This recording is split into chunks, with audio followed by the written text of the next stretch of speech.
আসসালামু আলাইকুম, come to ম্যানাদার blog video. আজকে আমরা যাচ্ছি চৌগাছা থেকে যশোর।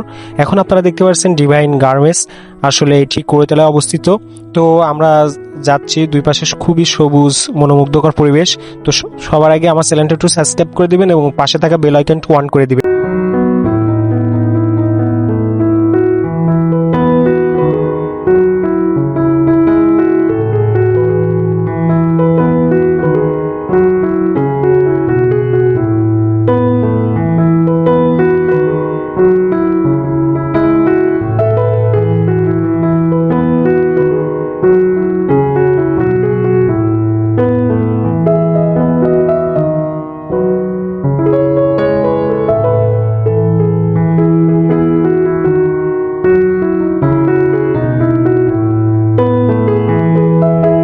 এখন আমরা সিংহাজলি বাজার এবং সিংহাজলি মাদ্রাসা পার হয়ে যাচ্ছি। এখন আপনারা যে রাস্তাটা দেখতে পাচ্ছেন চৌগাছা থেকে যশোরের, আসলে সবথেকে সৌন্দর্য আমার এইটুকু লাগে। আসলে এই রাস্তার এইটুকু অনেক সুন্দর একটা ফিল লাগে আমার, প্রাকৃতিক গাছপালা সবকিছু মিলে অনেক আমার সুন্দর লাগে। সবচেয়ে রাস্তার সৌন্দর্য আমি মনে করি এইটুকুই বেশি সৌন্দর্য লাগে আমার কাছে।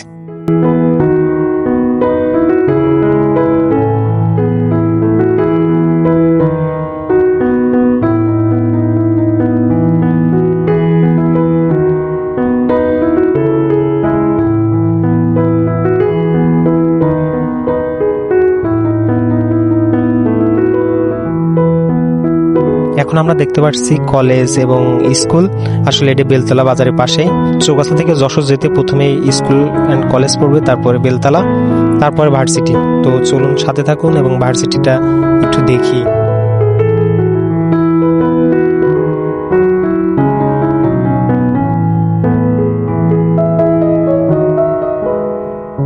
এখন শুরু ভার্সিটির এরিয়া। তো চলুন আমরা ভার্সিটিটা দেখি, ভার্সিটির গেট এবং ভার্সিটির এরিয়া কতটুকু এরিয়া, সবাই আমাদের সাথে থাকবেন। আর আসলে যশোর থেকে আসতে গেলে আসলে শ্রমণকাঠি হয়ে আপনার পালবাড়ি থেকে শ্রমণকাঠি হয়ে আসলে এই ভার্সিটিতে আসতে হবে। কালকে ভার্সিটি ভর্তি পরীক্ষা। তো যারা যারা ভার্সিটি চেনেন না লোকেশন, তারা এই ভিডিও দেখলে মোটামুটি একটা ধারণা পাবেন। এখন আপনারা দেখতে পেলেন ভার্সিটির গেট এবং ভার্সিটি। আর যশোর থেকে আসতে গেলে প্রথমে আপনার পড়বে আমবটতলা বাজার ভার্সিটির আগে। তো আমবটতলা বাজারের পরে আপনারা ভার্সিটি দেখবেন। তো সবাই এই ভিডিও প্রথম থেকে শেষ পর্যন্ত দেখবেন।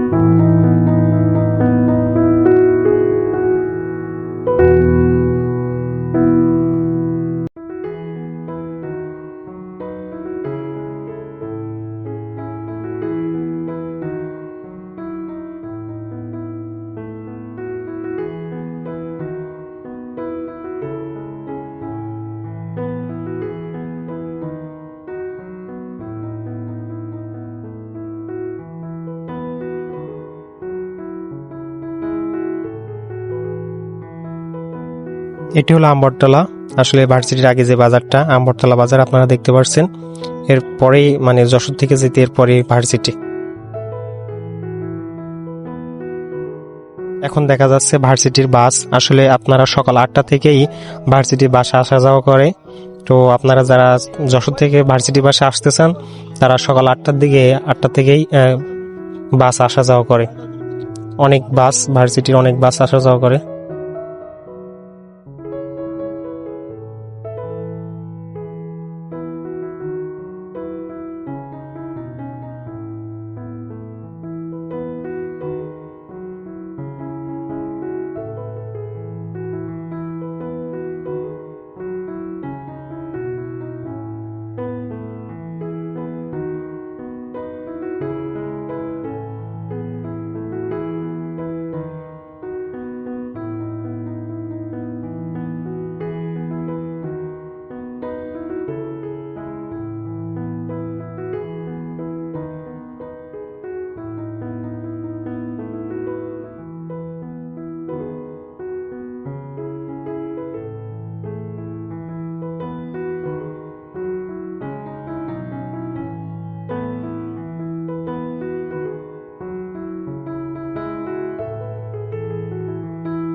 এখন আপনারা দেখতে পাচ্ছেন রেল ক্রসিং, আসলে রেল লাইন। আসলে এটি চৌগাছা থেকে যেতে শ্রবণকাঠি বাজারের আগে, আর যশোর থেকে আসতে শ্রবণকাঠি বাজারের পরে। এরপরে আমরা যাব শ্রবণকাঠি বাজার। আপনারা দেখবেন এই শ্রবণকাঠি বাজারে চলে এসেছে প্রায়। তো আসলে শ্রবণকাঠি বাজার থেকে বাম দিকে আসলে ভার্সিটি, আর সোজা গেলেই কুষ্টিয়া ঝিনেদা রোড। তো চলুন, এটাই হলো শ্রবণকাঠি বাজারের মেন পয়েন্ট। বাম দিকে গেলে চৌগাছা এবং বিজ্ঞান প্রযুক্তি বিশ্ববিদ্যালয়, আর ডান দিকে গেলে কুষ্টিয়া।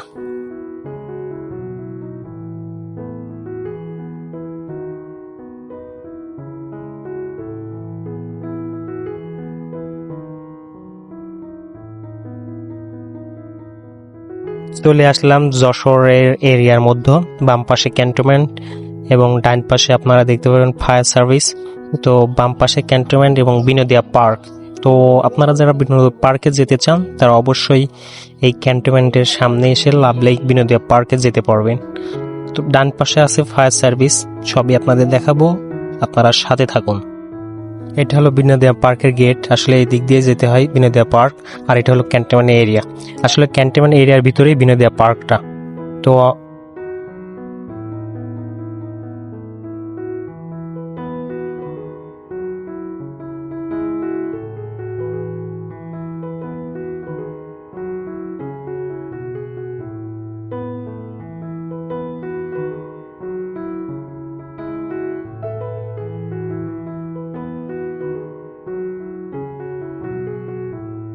এখন আপনারা দেখতে পাচ্ছেন সিগন্যাল চত্বর। আসলে এটা ক্যান্টনমেন্টের এরিয়া। তো এখানে হলো সিগন্যাল চত্বর, আর এটা হলো ক্যান্টনমেন্ট সিগন্যাল এরিয়া।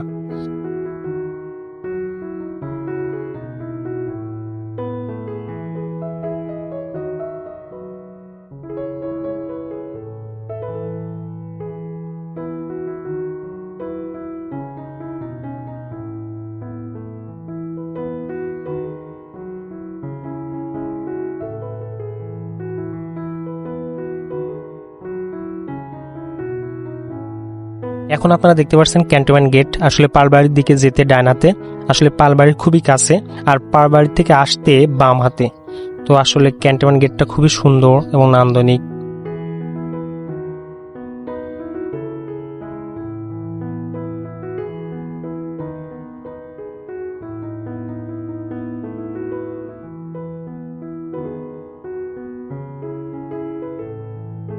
এখন আমরা চলে আসলাম পালবাড়ি মোড়। আসলে এখান থেকে আপনি চাইলে চাষড়ার দিকে যেতে পারেন, আপনি চাইলে মনিহারের দিকে যেতে পারেন, আর আপনি তার চাইলে যশোর শহরের দিকে যেতে পারেন।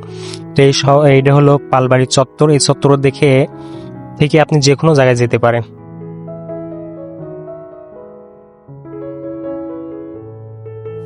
এখন আপনারা দেখতে পাচ্ছেন যে মোড়টা রয়্যালের মোড়ই বলে। এখান থেকে আপনি বাম দিকে গেলে নিউ মার্কেট এবং মনিহার যেতে পারবেন, আর ডান দিকে গেলে দড়াটানা। তারপরে আপনাদের দেখাবো ডান পাশ দিয়ে যে পুলিশ লাইন্স। আসলে পুলিশ লাইন্স গেট এবং পুলিশ লাইন মসজিদ, এটা হলো পুলিশ লাইন গেট। আসলে পুলিশ লাইন গেট পার হয়েই আপনারা পাবেন চুয়াডাঙ্গা স্ট্যান্ড এবং বেগম মিল। তারপরে আপনারা পাবেন দড়াটানা, এবং দড়াটানার আগে শহীদ মিনার। তো সাথে থাকুন। আসলে এই মোড়টার নাম হলো বিমান অফিস মোড়। আসলে এর পাশেই বিমান অফিস ছিল, এখনো আছে। তো এরপরে আপনারা দেখতে পাবেন বেগম মিল, এবং এখন আপনারা দেখতে পাচ্ছেন সরকারি ছাত্র নিবাস MM কলেজের। এরপরে ফাতেমা হাসপাতাল। আসলে এই হাসপাতালে অনেক নাম ছিল এক সময়, এখনো মোটামুটি আছে। এটা হলো শহীদ মিনার, আর শহীদ মিনারের পরে আমরা চলে আসবো দড়াটানা। আসলে এটাই সেই